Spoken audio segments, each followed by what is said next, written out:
వచ్చినప్పుడు మనం వెళ్ళిపోతాం. అలా దేవునికి ఎప్పుడు అలా రోగం వచ్చినప్పుడే ఈ ఆత్మ అనేది ఎక్కువ దేవునితో గడుపుతుంది. జ్వరం వచ్చినప్పుడు కానీ దాని రోగం వచ్చినప్పుడు బాధ ఎప్పుడు వచ్చినప్పుడే ఈ ఆత్మ అనేది ఎప్పుడు దేవునితో గడపాలని ఇష్టపడుతుంది. మనం ఏమనుకుంటాం, తొందరగా తగ్గిపోతే బాగుంది, తొందరగా తగ్గిపోతే బాగుంది, తొందరగా తగ్గిపోతే బాగుండే.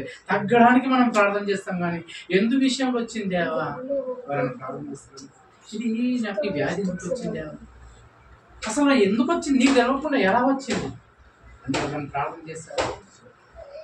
తక్కువగానే ప్రార్థన చేస్తాం, కానీ ఇది నువ్వు పెట్టావా, లేకపోతే నేను చేసుకున్న దాని ప్రకారం వచ్చిందా, లేకపోతే అపవాది పెట్టిందా, ఎందు ఈ ముగ్గురు విషయంలో ఎలా వచ్చింది ఈ వ్యాధి అని ఇప్పుడు ఆలోచించాము.